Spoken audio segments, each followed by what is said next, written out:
The small town of Willow Creek nestled between rolling hills and dense forests, a place where everyone knew each other's names and secrets lingered like shadows in the corners of quiet streets.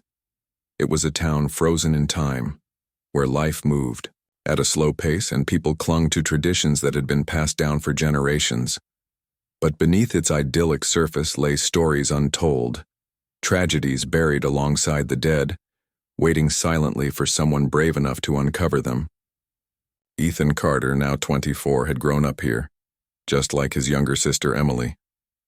Their childhood had been filled with laughter, long summer days spent exploring the woods, and nights under starlit skies sharing dreams they promised to chase together someday.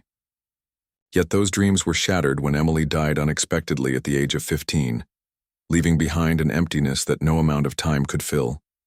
Ethan remembered the day vividly, the phone call in the middle of the night, the frantic drive to the hospital, the coldness in his parents' eyes as they stood outside her room. No one ever explained exactly what happened. It was simply labeled as an accident. But accidents didn't leave behind such gaping holes in families or haunt survivors with unanswered questions.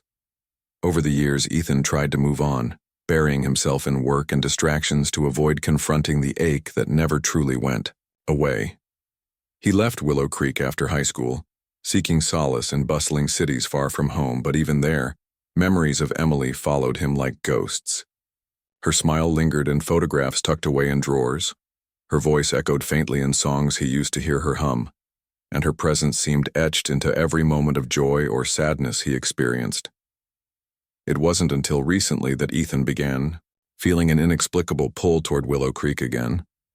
Perhaps it was the anniversary of her death approaching, or maybe it was something deeper, an intuition whispering that some things needed closure before he could fully let go. Whatever the reason, he found himself driving back to the town he thought he'd escaped forever. The familiar sights greeted him upon arrival, the old diner where Emily loved ordering chocolate milkshakes, the park where they once played hide and seek, and the cemetery perched on a hill overlooking everything else. As he drove past these landmarks, emotions swirled within him, guilt for staying away so long, sorrow for losing her too soon, and curiosity about the mysteries surrounding her final days. Something inside Ethan told him this visit wouldn't be like the others. This time he intended to dig deeper than ever before. Standing before Emily's grave for the first time in 10 years felt surreal.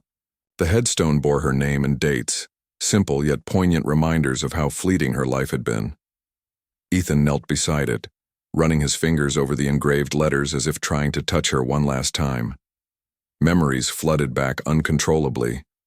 Her infectious laugh, the way she always stole fries off his plate during family dinners, the countless times she confided in him about her fears and hopes. These fragments of her existence clashed painfully with the stark reality of her absence. Kneeling there, surrounded by silence broken only by the rustling leaves above, Ethan realized how much he missed not just having her around, but also understanding her. There were parts of Emily he never truly knew, pieces of her soul hidden beneath layers of smiles and jokes meant to mask her struggles. That realization sparked something within him, a determination to peel back those layers and discover who she really was. As Ethan sat beside the grave, lost in thought, an idea began forming in his mind. It started as a fleeting notion, almost absurd yet impossible to ignore. What if he opened her coffin? Not out of morbid fascination, but because he felt certain there might be answers lying dormant inside. Maybe it was irrational. Maybe it bordered on obsession. But Ethan couldn't shake the feeling that doing so would somehow bring him closer to her. He knew it wouldn't be easy. Permissions would need to be obtained, explanations given to skeptical officials, and logistical hurdles overcome, yet none of that mattered compared to the urgency building within him. Every fiber of his being screamed that this was something he had to do, regardless of how strange or unsettling it seemed to others. So, with resolve hardening like stone, Ethan approached the cemetery caretaker the following morning, explaining his request as calmly as possible, despite the storm raging inside him. The caretaker listened patiently, eyebrows raised in bewilderment, before agreeing reluctantly. I've never heard of anyone wanting to do this, he admitted, scratching his head. But if it'll give you peace, I suppose we can make arrangements. Over the next few days, preparations were made, paperwork signed, and logistics sorted. Ethan waited anxiously, torn between anticipation and dread. Finally, the appointed day arrived, and he found himself standing once more in front of the crypt where Emily rested. The air inside was cool and damp, carrying the faint scent of earth and decay. A sense of reverence hung heavy in the space as workers carefully positioned themselves around her casket. When the lid was finally pried open, revealing the interior, after a decade sealed shut, Ethan held his breath. His heart pounded wildly as he leaned forward, unsure of what awaited him, but knowing without a doubt that whatever it was would change everything. What Ethan saw inside the coffin left him speechless. Instead of remnants of burial garments or signs of decomposition, there lay a bundle wrapped neatly in faded cloth, untouched by time. Confusion mingled with disbelief as he stared at the mysterious object, its presence defying logic. How had it survived intact for 10 years underground? And why had it been placed there in the first place? Questions raced through his mind as he hesitated, unsure whether to touch it. Slowly, cautiously, Ethan reached out, his fingers brushing against the rough fabric. It felt real, tangible, almost alive beneath his touch. Unwrapping it revealed an old journal bound in worn leather, its pages yellowed but still intact. Flipping it open, Ethan immediately recognized Emily's handwriting, familiar loops and curves that transported him back to countless notes she'd scribbled in school notebooks or letters she'd written to friends. Each page seemed to pulse with her essence, drawing him deeper into her world. For the first time in years, Ethan felt connected to his sister, not as a distant memory, but as a living, breathing person whose story demanded to be told. Reading. Through the journal, Ethan discovered sides of Emily he had never known. She wrote candidly about her struggles, loneliness that gnawed at her despite being surrounded by people, bullying that left invisible scars, and a longing for acceptance she feared she'd never find. Page after page painted a portrait of a girl trapped between outward cheerfulness and inner turmoil, desperate to break free but unsure how. Some entries made Ethan chuckle softly, recalling moments they shared that she described with warmth and affection. Others brought tears streaming down his face as he absorbed the weight of her pain. One passage particularly struck him. Sometimes I feel like I'm drowning, but no one notices because I keep smiling. I wish someone would see past the mask and ask me if I'm okay. Those words hit Ethan like a punch to the gut, forcing him to confront the truth. He hadn't seen past her mask either. Guilt washed over him, mingled with regret for not being more attuned to her needs during those crucial months leading up to her death. Yet amidst the sorrow, Ethan also felt gratitude for the opportunity to know his sister in ways he never had while she was alive. As Ethan continued flipping through the pages of Emily's journal, he began noticing subtle shifts in her tone. At first, her entries were filled with frustration and sadness, raw emotions spilling onto the paper, as if she had nowhere else to turn. But as he read further, hints of hope started creeping in, mentions of someone new entering her life, someone who promised to help her escape the suffocating confines of Willow Creek. The name Daniel appeared repeatedly, always accompanied by descriptions that oscillated between admiration and unease. In one entry, she wrote about how Daniel made her feel seen for the first time, like he understood her struggles in ways no one else did. Yet in another, she confessed feeling trapped, unsure whether his intentions were genuine or manipulative. Ethan's stomach churned as he pieced together these fragments, realizing that Daniel might hold answers to questions Ethan hadn't even known to ask. The more Ethan read, the clearer it became that Daniel wasn't just a passing figure in Emily's life. He was central to her final days.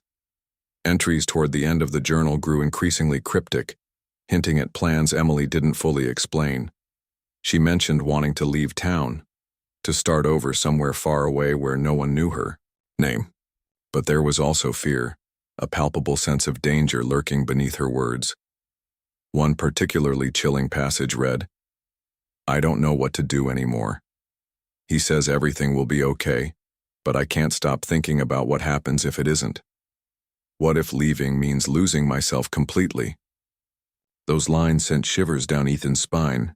They painted a picture of a girl caught between desperation and dread, clinging to promises that may have been hollow all along.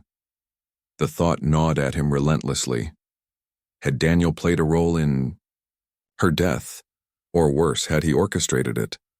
Ethan couldn't shake the feeling that uncovering the truth about Daniel was key to understanding Emily's story. Armed with nothing but determination and snippets from the journal, he set out to retrace her steps during those final months. His first stop was their old high school, now eerily quiet during summer break.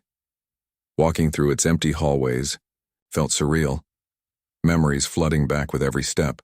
The locker she used to decorate with stickers, the cafeteria table where they shared lunches, the classrooms where teachers droned on while students passed notes under desks. As he wandered, Ethan struck up conversations with former classmates and teachers, hoping to jog loose any forgotten details about Emily or Daniel. Most people remembered her vaguely, a quiet girl who kept to herself. But when he mentioned Daniel's name, reactions ranged from discomfort to outright avoidance. It was as though speaking his name summoned something toxic into the air. Frustrated yet undeterred, Ethan decided to visit the local diner next, a place Emily frequented after school. The diner hadn't changed much since their childhood. The same vinyl booths, cracked formica tables, and faded jukebox in the corner. Sitting at a booth near the window, Ethan ordered coffee and struck up a conversation with the waitress, an older woman named Mary who had worked there for decades. When he asked about Emily, Mary's expression softened. "Such a sweet girl," she said wistfully. "Always polite, always smiling. But there was something sad behind her eyes, you know? Like she carried the weight of the world." Encouraged by her willingness to talk, Ethan cautiously brought up Daniel. Mary's demeanor shifted instantly, her lips pressing into a thin line. After a moment's hesitation, she leaned closer, lowering her voice. "That boy, he gave me the creeps. Always hanging around here, watching her like a hawk. I tried warning her once, telling her not to trust him so blindly, but..." Her voice trailed off, leaving Ethan with more questions than answers. Determined to learn more, Ethan scoured social media profiles and news archives, searching for any trace of Daniel. To his surprise, he found little. No recent photos, no updates, almost as if the man had vanished into thin air. The only clue came from an old newspaper article about a car accident involving a young man matching Daniel's description. According to the report, the driver fled the scene before authorities arrived, leaving behind a damaged vehicle registered to someone living outside Willow Creek. Though the connection was tenuous at best, Ethan couldn't ignore the possibility that this incident tied directly to Emily's fate. Following the lead, he tracked down the address listed in the article, which led him to a dilapidated house on the outskirts of town. The property looked abandoned, its windows boarded up, and weeds overtaking the yard. Still, Ethan knocked on the door, heart pounding as he waited for a response. Silence greeted him initially, but then footsteps echoed inside, slow and deliberate. When the door creaked open, a middle-aged man stood there, his face lined with years of hard living. "Can I help you?" the man asked gruffly, eyeing Ethan suspiciously. Ethan introduced himself and explained why he was there, careful not to reveal too much too soon. The man sighed heavily, stepping aside to let Ethan in. Inside, the house smelled of mildew and neglect, furniture covered in dusty sheets. Sitting across from each other at a rickety kitchen table, Ethan listened intently as the man recounted what he knew about Daniel. Apparently, Daniel had rented a room in the house briefly, paying cash and keeping mostly to himself. Neighbors complained about late-night visitors and strange noises coming from his quarters, but nothing concrete ever surfaced. Then, one day, he disappeared without notice, leaving behind unpaid bills and unanswered questions. The man claimed ignorance beyond that point, insisting he hadn't seen or heard from Daniel since. Though skeptical, Ethan thanked him and left, his mind racing with possibilities. With each new piece of information, Ethan felt the puzzle growing clearer yet more complex. He realized that Daniel wasn't working alone, that whatever happened to Emily involved others complicit in covering it up. This revelation ignited a fire within him, fueling his resolve to expose the truth no matter the cost. Returning home, he pored over the journal again, scrutinizing every detail for overlooked clues. One evening, as twilight bathed his room in soft hues, Ethan stumbled upon a section he hadn't paid much attention to earlier. Here Emily described meeting Daniel at a secluded cabin deep in the woods, a place she referred to as the hideout. Intrigued, Ethan grabbed a flashlight and headed out, guided by vague directions scribbled in the margins of the page. The forest loomed ominously around him, branches twisting like skeletal fingers against the darkening sky. Every snap of twigs and rustle of leaves seemed amplified, setting his nerves on edge. Finally, he reached the cabin, its weathered exterior blending seamlessly into the shadows. Stepping inside, Ethan's breath caught in his throat. The air was thick with dust, and remnants of past occupants littered the floor. Empty bottles, torn blankets, scraps of paper. But amidst the chaos, one item stood out, a small wooden box tucked away in a corner. Opening it revealed photographs, letters, and documents detailing transactions and exchanges involving names Ethan recognized, including some belonging to prominent figures in Willow Creek.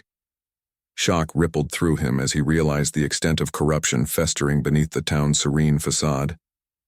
People he'd grown up respecting, trusting even, were implicated in a web of deceit that stretched far beyond Emily's tragedy. Anger surged within him, mingled with grief for the sister he failed to protect and outrage at the injustice perpetuated in silence. Armed with evidence, Ethan faced a daunting decision: confront the individuals responsible or take his findings to law enforcement. Both paths carried risks, but doing nothing was no longer an option. Choosing the latter, he compiled everything into a dossier and presented it to a detective specializing in cold cases. The process was agonizingly slow, fraught with bureaucratic hurdles and resistance from those unwilling to dredge up old wounds. Yet Ethan persisted, driven by a promise he made to himself and to Emily. Months later, arrests were made, secrets spilled, and truths laid bare for all to see. While justice couldn't bring Emily back, it offered a semblance of closure Ethan hadn't thought possible. Standing once more at her graveside, he placed fresh flowers atop the stone marker, whispering softly, "You're free now, Em. I won't forget you." In the aftermath, Ethan returned to his life, forever changed by the journey. He remained in Willow Creek, determined to rebuild connections severed by loss and lies. Through advocacy work and community outreach, he sought to ensure others wouldn't suffer silently as Emily had. Though scars lingered, healing began, not just for Ethan, but for the entire town. And though Emily's voice was silenced long ago, her story lived on, a testament to resilience, love, and the enduring power of seeking truth. Ethan couldn't shake the feeling that he was being watched. Ever since he'd started digging into Emily's past, strange things had begun happening. His car tires mysteriously deflated overnight, shadows moved in the corners of his vision when no one was around, and anonymous notes appeared on his doorstep warning him to stop asking questions. At first he dismissed these incidents as paranoia or coincidence, but as they grew more frequent and deliberate, it became clear someone didn't want him uncovering the truth. Still, fear wasn't enough to deter him. If anything, it fueled his determination. The deeper he delved into Emily's story, the more convinced he became that her death wasn't just a tragedy. It was part of something much larger, something sinister woven into the fabric of Willow Creek itself. One evening, after another, long day spent poring over documents and piecing together fragments of evidence, Ethan sat at his kitchen table under the dim glow of a single bulb. Spread out before him were photographs, letters, and newspaper clippings detailing the corruption he'd uncovered.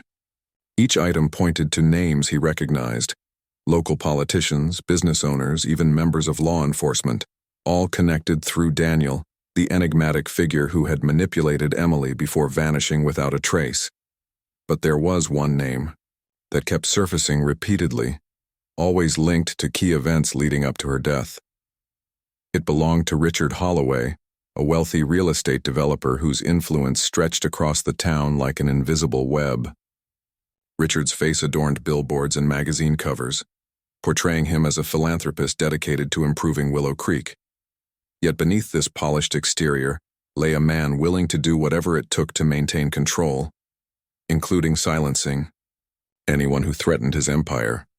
Determined to confront Richard directly, Ethan devised a plan. He knew approaching him openly would be futile.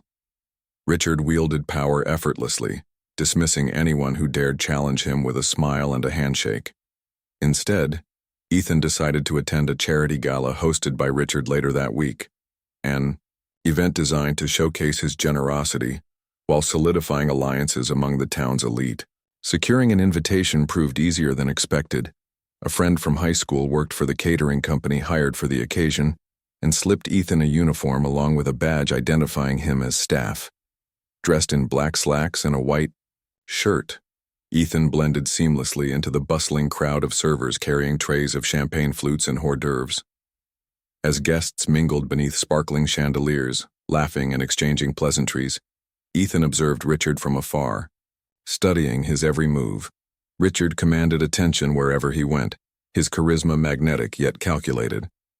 He greeted attendees warmly, shaking hands and posing for photos, all while keeping a watchful eye on those around him.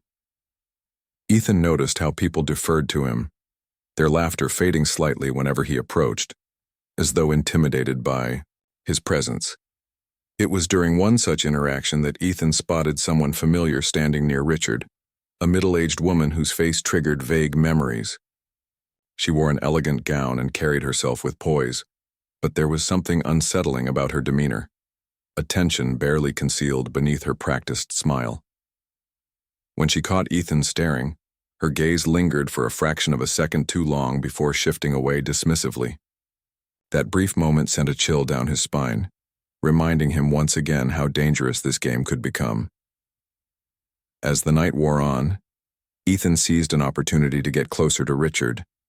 Posing as a server refilling wine glasses, he edged nearer, until he stood within earshot of a private conversation between Richard and the mysterious woman. Their voices were low, almost imperceptible over the hum of chatter and music, but Ethan strained to listen. "You need to handle this," Richard said sharply, glancing around to ensure no one else was paying attention. "We can't afford any loose ends." The woman nodded curtly, her expression unreadable. "It'll be taken care of," she replied. Her tone clipped. Though Ethan couldn't discern exactly what they were discussing, the urgency in their words confirmed his suspicions. They were hiding something significant, something tied to Emily's death. The encounter left Ethan reeling, his mind racing with possibilities. Who was the woman? What role did she play in Richard's operation? And most importantly, what loose ends were they referring to? Could it be him? The thought both terrified and emboldened him, reinforcing his resolve to expose the truth, regardless of the risks involved. Returning home late that night, Ethan pored over the evidence again, searching for connections between the woman and the information he already possessed. Hours passed as he scoured old news articles, social media profiles, and public records, finally stumbling upon a name that matched her description: Evelyn Carter. A quick search revealed she was Richard's former assistant turned business partner, known for her ruthless efficiency and ability to make problems disappear quietly. Her involvement explained so much: why Emily's death had been labeled an accident despite glaring inconsistencies, why witnesses clammed up whenever questioned, and why Daniel vanished so abruptly. With this new revelation, Ethan felt the pieces falling into place, forming a clearer picture of the conspiracy surrounding Emily. But understanding the scope of the corruption wasn't enough. He needed proof concrete enough to bring them down. Over the next few days, he doubled his efforts, reaching out to former employees of Richard's companies, journalists investigating similar cases, and anyone else who might have dirt on the powerful developer. Slowly but surely, bits of information trickled in, each tidbit adding weight to Ethan's case. One former employee recounted overhearing Richard discuss damage control regarding a teenage girl who had become inconvenient. Another source claimed Evelyn orchestrated payouts to silence potential whistleblowers. Together, these accounts painted a damning portrait of a man willing to sacrifice morality for profit. Despite the mounting evidence, Ethan remained acutely aware of the danger lurking at every turn. His phone buzzed incessantly with unknown numbers, some leaving cryptic voicemails urging him to abandon his pursuit. On 2 occasions, he noticed unfamiliar cars parked outside his apartment, their occupants watching silently from tinted windows. Yet, instead of retreating, Ethan grew bolder, adopting precautions to protect himself while continuing his investigation. He installed security cameras, varied his routines, and shared updates only with trusted allies who believed in his mission. Through it all, he held on to the memory of Emily, the sister who deserved justice, the girl whose voice echoed louder than ever in his heart. Finally, after weeks of relentless effort, Ethan gathered enough material to present to authorities. He compiled everything into a comprehensive file, complete with timestamps, witness statements, and photographic evidence tying Richard and Evelyn to Emily's death. Knowing that trust in local law enforcement was tenuous at best, he reached out to a journalist specializing in investigative reporting, someone renowned for exposing corruption in small towns.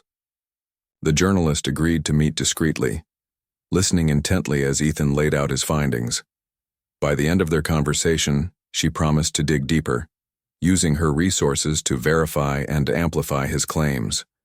For the first time since beginning this journey, Ethan allowed himself a flicker of hope, not just for closure but for accountability. In the days that followed, Ethan braced himself for retaliation. True to form, ominous messages escalated, culminating in a break-in at his apartment. Thankfully, he'd anticipated such a move and removed all sensitive materials beforehand, leaving intruders empty-handed. Undeterred, Ethan pressed forward, knowing the stakes had never been higher. Meanwhile, the journalist published her exposé, sending shockwaves through Willow Creek. Headlines blared accusations against Richard Holloway, forcing the town to confront the dark secrets festering beneath its surface.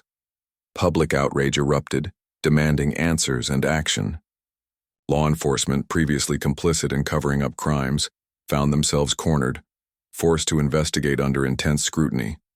Amidst the chaos, arrests were made. Richard and Evelyn were taken into custody, their smug facades crumbling as charges mounted against them. Testimonies poured in from victims silenced for years, painting a harrowing picture of exploitation and abuse, masked by wealth and influence. While legal proceedings dragged on, Ethan attended court hearings, ensuring Emily's story remained front and center. Her journal entries were entered as evidence, her words speaking volumes even in death. For Ethan, hearing her voice resonate in the courtroom brought a mix of emotions: grief for the life stolen from her, anger at those who betrayed her, and pride in knowing she wouldn't be forgotten. When the verdict came down, guilt was established beyond reasonable doubt. Richard and Evelyn received lengthy prison sentences. Their reign of terror officially ended. Justice, though delayed, had prevailed. Yet for Ethan, the victory felt bittersweet. Nothing could undo the pain inflicted upon Emily or erase the scars left behind. Still, he found solace in knowing her death hadn't been in vain, that her suffering had sparked change, however painful the process. Standing once more at her graveside, Ethan placed fresh flowers atop her headstone, whispering softly, "You did it, Em. You showed them the truth."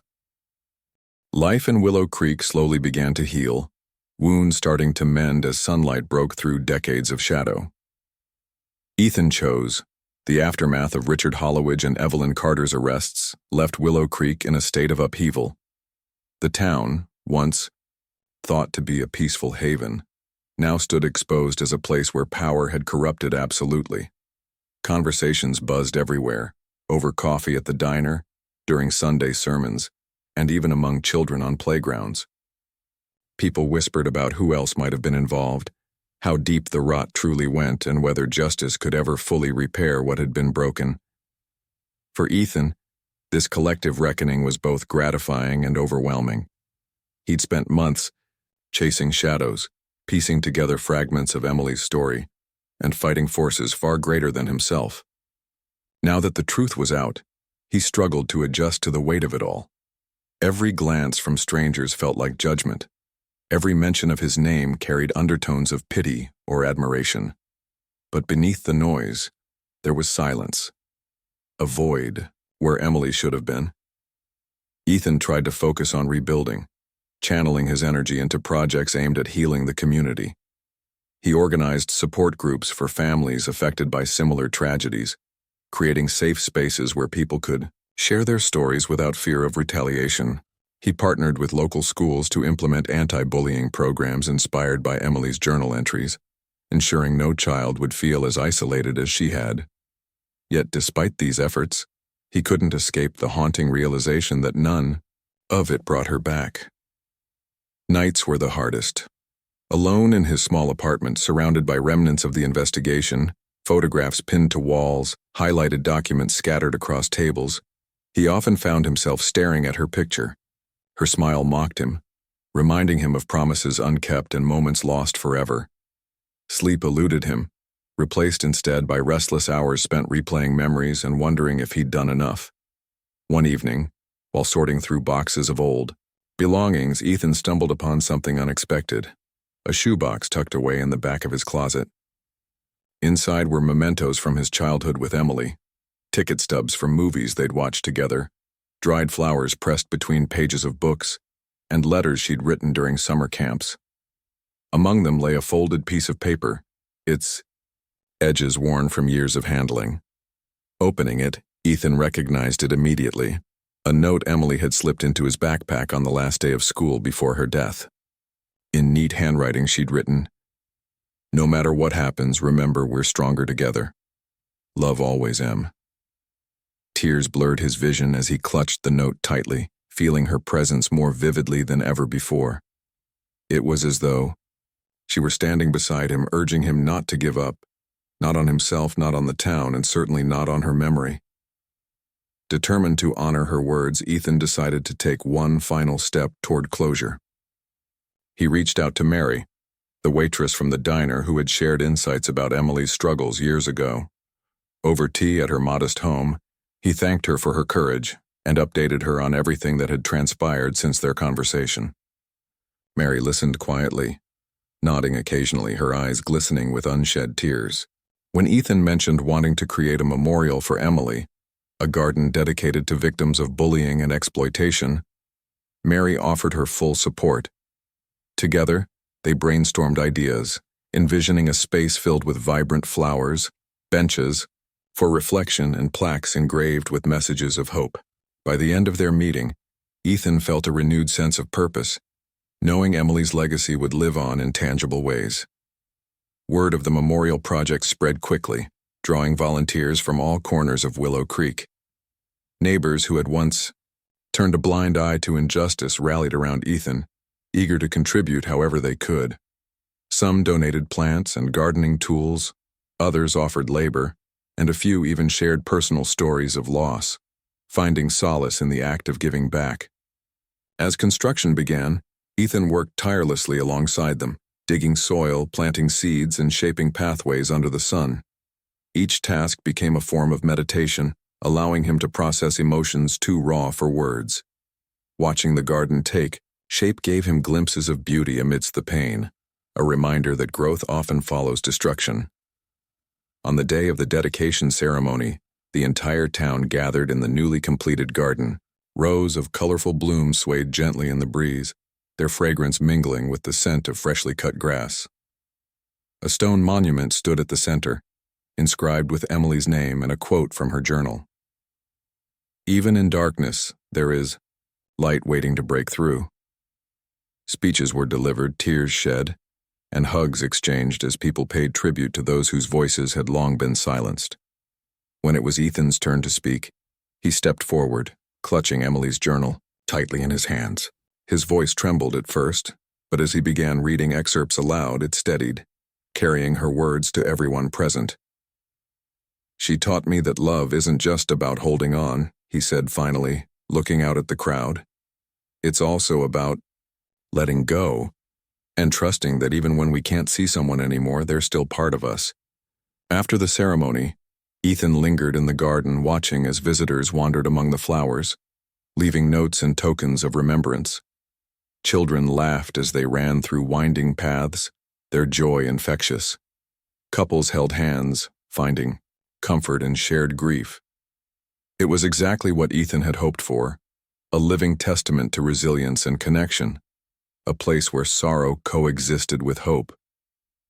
As dusk fell, casting golden hues over the landscape, he knelt beside the monument and placed a single white rose atop it.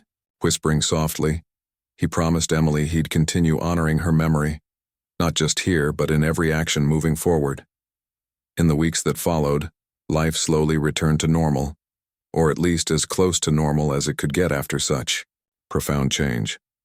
Ethan resumed his routine, balancing advocacy work with moments of solitude.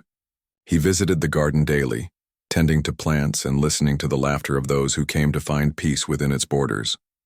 Though scars remained, healing continued, layer by layer, person by person. One afternoon, while pruning roses near the entrance, Ethan noticed a young girl sitting alone on a bench, her head bowed as she scribbled furiously in a notebook. Intrigued, he approached cautiously, introducing himself with a gentle smile. She looked up shyly, revealing tear-streaked cheeks and red-rimmed eyes. Without hesitation, Ethan sat beside her, offering a listening ear. As she poured out her fears and frustrations, he realized this was why he stayed, to ensure no one else felt as invisible as Emily had. Months turned into years, and Ethan became a fixture in Willow Creek, known not only as Emily's brother but also as a beacon of strength and compassion. The garden flourished, attracting visitors from neighboring towns and serving as a symbol of renewal. Stories of survival and triumph emerged from its grounds, each one adding depth to Emily's legacy. Through it all, Ethan kept her journal close, revisiting its pages whenever doubt crept in. Her words reminded him why he fought so hard, not for revenge, but for redemption.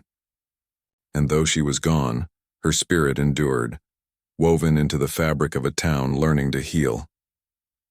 Eventually, Ethan found himself mentoring others facing similar battles, guiding them through darkness with lessons he'd learned along the way, spoke at conferences, wrote articles, and collaborated with organizations focused on preventing abuse and fostering transparency.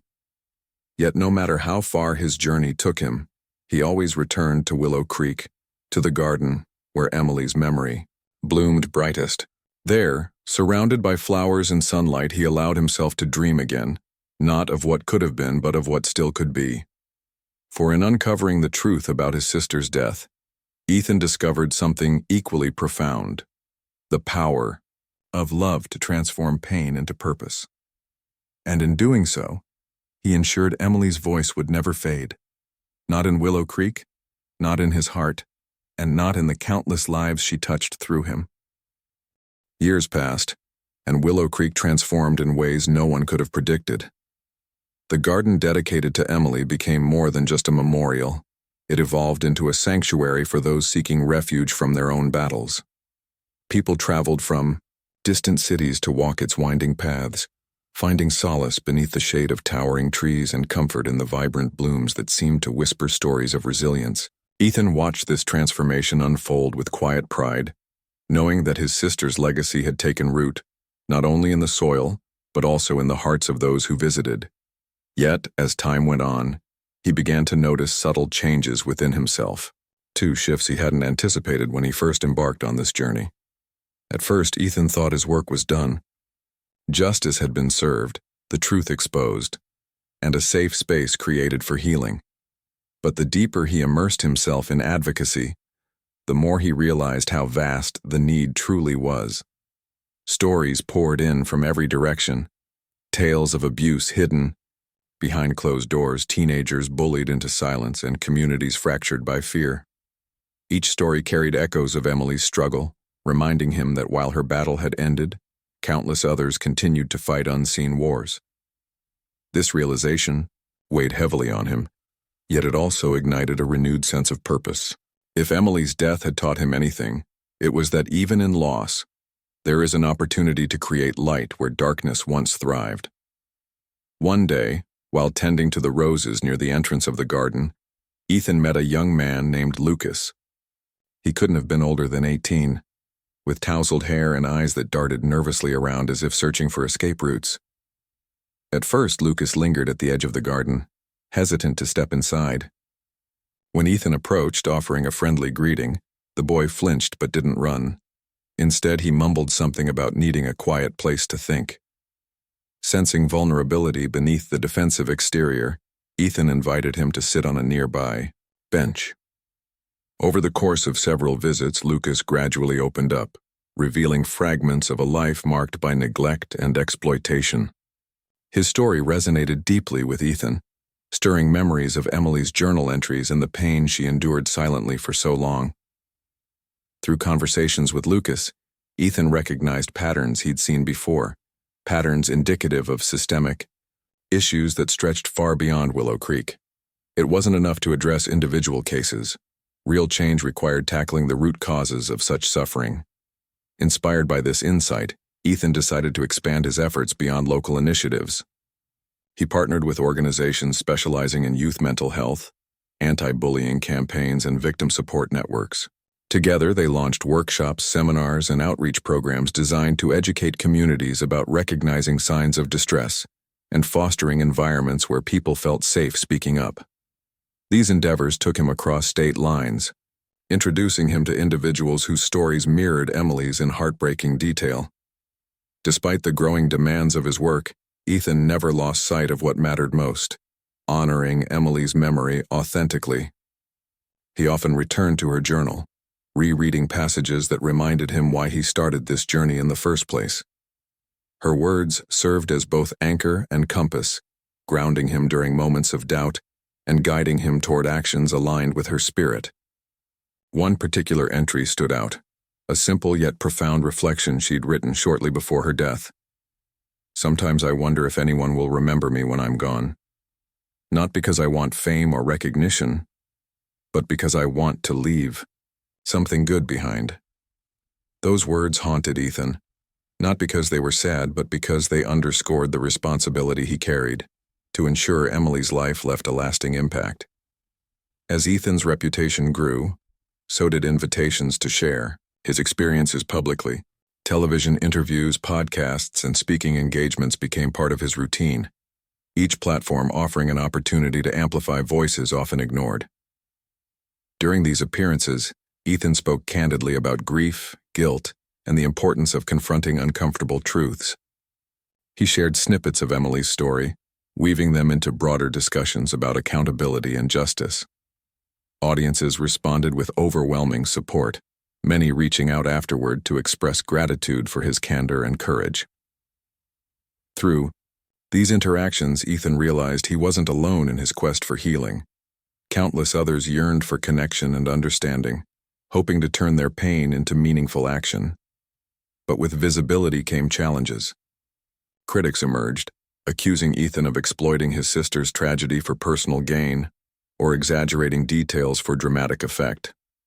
Some questioned whether his methods were sustainable, arguing that systemic change required more than grassroots movements led by individuals.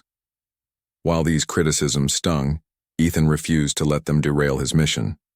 Instead, he leaned on the lessons Emily's journal had taught him: perseverance in the face of adversity, empathy for those who misunderstood, and faith in the power of small actions to spark larger transformations. Rather than engaging in arguments, he focused on building alliances with activists, policymakers, educators, and anyone else committed to creating safer, kinder communities. Amidst the whirlwind of activity, Ethan made a conscious effort to carve out moments of stillness for himself. He spent evenings walking along the riverbank, listening to the water ripple against stones and watching fireflies dance in the twilight. On weekends, he visited old friends, reconnecting with people who had known Emily before her struggles consumed her. These interactions reminded him of simpler times when laughter flowed freely and worries seemed trivial. They also reinforced the importance of balance, of nurturing relationships while pursuing passions, of remembering to live fully even amidst loss. Eventually, Ethan decided to write a book chronicling his journey, from the moment he opened Emily's Coffin to the ongoing fight against injustice. Writing proved cathartic, allowing him to process emotions he'd buried under layers of determination. As he typed late into the night, surrounded by stacks of research materials and photographs, he imagined Emily sitting beside him, nodding approvingly whenever his words captured her essence accurately. The manuscript took shape slowly, chapter by chapter, until it became not just a recounting of events but a tribute to everything Emily represented: resilience, love, and hope. When the book finally hit shelves, it resonated deeply with readers worldwide. Reviews praised Ethan's honesty and vulnerability, calling the narrative both heartbreaking and inspiring. Letters poured in from strangers sharing how Emily's story touched their lives, encouraging them to confront their own traumas or advocate for change. Schools incorporated excerpts into curriculums, using them as tools to teach students about empathy and social responsibility. For Ethan, this widespread impact validated every sleepless night, every tear shed, and every ounce of energy invested in keeping Emily's memory alive. Yet despite the accolades, Ethan remained grounded. Success didn't mean forgetting where he came from or losing sight of what mattered most. Every morning he woke up and walked to the garden, sipping coffee as sunlight filtered through leaves overhead. There, amid the flowers and benches, he reflected on how far he'd come, not just physically but emotionally and spiritually. Healing wasn't linear, he realized. It ebbed and flowed like seasons, requiring patience and care. And though scars remained, they no longer defined him. Instead, they served as reminders of strength forged through adversity. On one particularly crisp autumn morning, Ethan found himself standing before the stone monument at the center of the garden. Leaves crunched beneath his feet as he traced the engraved quote from Emily's journal: "Even in darkness there is light waiting to break through." A gentle breeze rustled nearby branches, carrying with it the faint scent of earth and decay, the natural cycle of life continuing uninterrupted. Tears welled in his eyes as he whispered softly, "You're proud of us, aren't you, Em? We're doing okay." In that moment, he didn't need an answer. He already knew. Emily's presence lingered everywhere. In the laughter of children, playing tag, in the quiet resolve of survivors finding their voices, and in the unwavering belief that love endures, even after death. As the years rolled on, Ethan's life settled into a rhythm that balanced purpose with peace. The garden he had built in Emily's memory became a cornerstone of Willow Creek, drawing visitors not just from neighboring towns but from across the country. People came seeking solace, inspiration, or simply a place to pause and reflect. Each season brought new blooms: daffodils in spring, sunflowers in summer, marigolds in autumn, and evergreens standing tall through winter. These cycles mirrored Ethan's own journey. Moments of growth followed by periods of rest, each phase necessary for renewal. He found comfort in tending to the plants, pruning branches, pulling weeds, and planting seeds, knowing that every action contributed to something larger than himself. The book he had written about Emily's story continued to resonate with readers worldwide. It wasn't just a tale of tragedy. It was a testament to resilience, love, and the power of seeking truth, even when the path was fraught with danger. Schools invited Ethan to speak at assemblies, where students listened intently as he shared snippets of Emily's journal and encouraged them to look out for one another. Teachers reported seeing changes in their classrooms, students speaking up against bullying, reaching out to peers who seemed withdrawn, and fostering kindness in ways they hadn't before. For Ethan, these small victories were proof that Emily's voice still echoed, inspiring others to act with compassion and courage. Despite his success, Ethan never lost sight of the personal toll the journey had taken on him. There were nights when memories of Emily flooded back unbidden, leaving him restless and yearning for closure that felt perpetually out of reach. On those evenings, he would sit by the window, staring at the moonlit sky, wondering if she could see him from wherever she was. Did she know how hard he'd fought for her? Could she feel the weight of all he'd sacrificed in her name? These questions lingered unanswered, but over time they became less painful and more reflective. Instead of dwelling on what he couldn't change, Ethan focused on what he could. The lives he touched, the connections he forged, and the legacy he nurtured.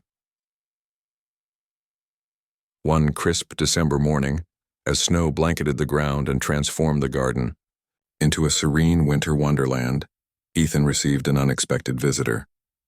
A young woman named Clara stood hesitantly at the entrance, her cheeks flushed from the cold.